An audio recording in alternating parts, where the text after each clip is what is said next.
Adam Watson. I'm Julian Watson. This is the Darkslinger Mafia 28 Days of Christmas. Today we're going to take a look at X-Men number 165. What do you think of this cover? I like it.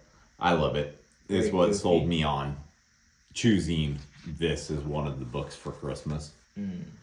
Opens up to a dodgeball DVD ad, which tells you exactly when this is set in. Yeah.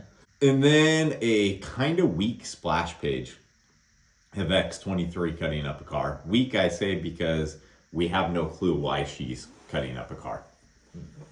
What do you think about the outfit she's wearing? I don't really like it. Yeah. A big problem is, for me, is the amount of what looks like fangs on it. Yeah, they're like teeth. Yeah. Yeah, this is a takeoff of the outfit that Wolverine wore when they fought the Imperial Guard in the Dark Phoenix saga. But I think I don't know what all of her costumes are, but that's the least favorite for me out of those that I've seen. Yeah. And then we see that there's just a big ass car pileup of some sort happening outside of the mansion. Don't know why, but it gives an opportunity to show 1.5 billion mutants. Yeah. X23 was apparently cutting that car to save somebody, but then she changes her mind and is going to kill them because somebody punches her. But Wolverine stops it. I really don't like the short little pointy mask of Wolverine's. That doesn't work for me. This is probably my least favorite Marvel movie of all time. And then Storm comes to the rescue, and Nightcrawler, and Rachel, who's called Marvel Girl at this time apparently, and Polaris. Why so many? Because it's the X-Men, I guess. And then Elixir shows up, and he starts healing people, and Iceman. And I'm just going to say this kid who's hanging on to Iceman, he has frostbite now. Yeah.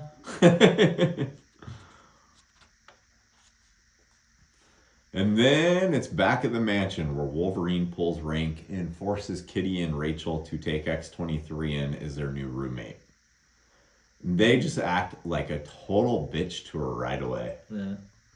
And then she phases through Kitty, which hurts them both. That's a callback to old Claremont stuff. Did we do the credits? Okay, well, this is written by Chris Claremont and drawn by Salvador LaRocca, inks by Danny Mickey. Sorry if I'm forgetting anyone. But LaRocca and Claremont were the team on Extreme X-Men, so there's some callbacks to that. But there's also callbacks to his original 17-year run. One of which being that if Wolverine went through Kitty while she was phasing, they'd both be hurt, right? Right. Something about the adamantium. And so the same thing happens when X23 just suddenly decides she's going to kill Kitty, and instead they both get hurt. No idea why she's going to kill Kitty. I will say, if you're fairly new to this, you might be confused as to why she's hurt. They're both hurt. Yeah. And then we go to a cafe where there's even more mutants. Julian is being a real prick to Elixir. They're both from the New Mutants teams. And Nightcrawler just suddenly shows up and kidnaps Julian. Why? I don't know. It doesn't explain why he in particular is needed, but it does give him a chance to show Moonstar and Bishop, and because there's so damn many mutants in this thing. Yeah. And then we find out that what they're doing is basically going around giving like food to the hungry and things like that. Things that are actually good for them to be doing. Yeah. And Angel joins. Why? Because they didn't have enough mutants yet. Hate that ad.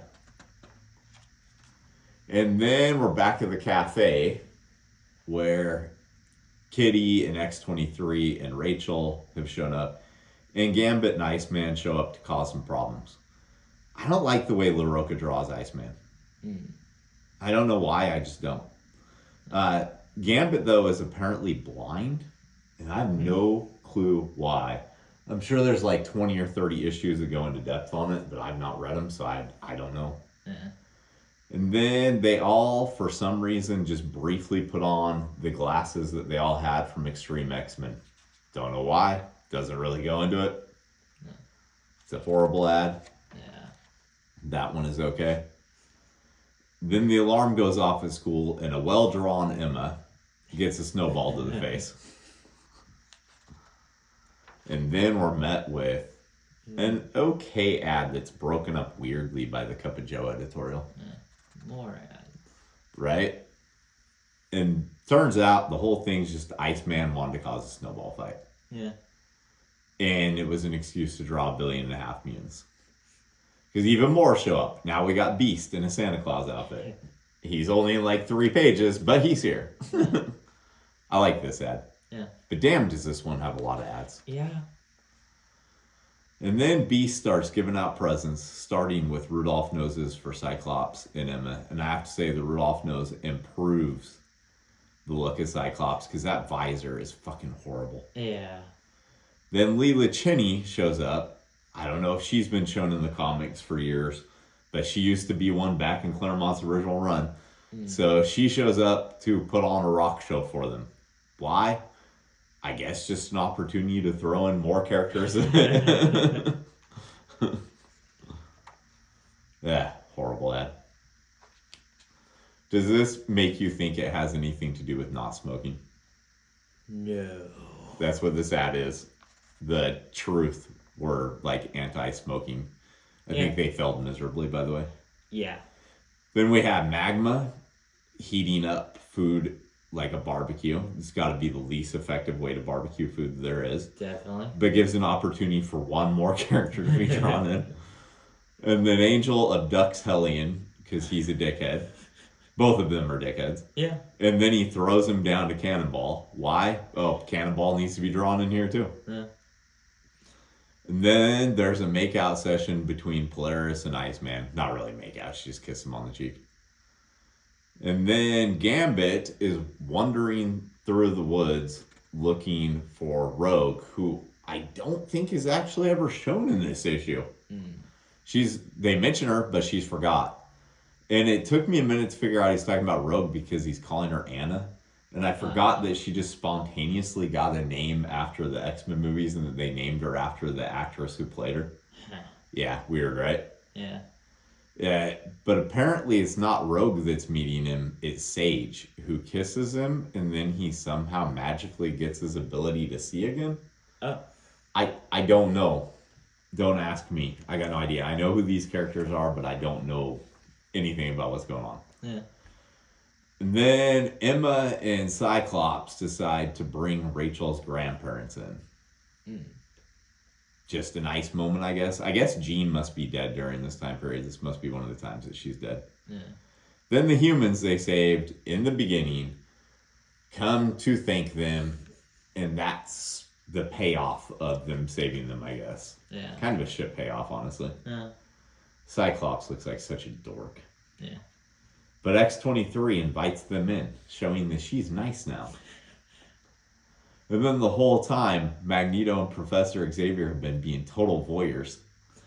I don't know if this is supposed to be astral projection or if they're just cloaking themselves. But they're just watching. Like, I don't think they should have drawn them with their hands in their pockets. It gives the wrong impression when they're being voyeuristic. Yeah.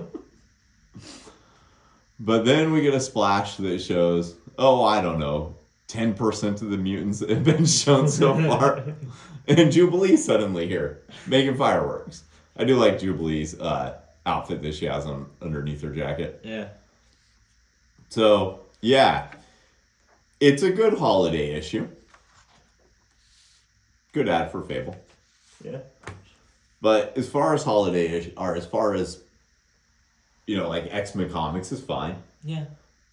So many characters in it though that if you're not reading everything from this era, you are not going to know who like half of the people are. Yeah. They just want an excuse to put in as many mutants as possible. Yeah. Well, what did you think of it overall? Did it make you want to read more X-Men or not?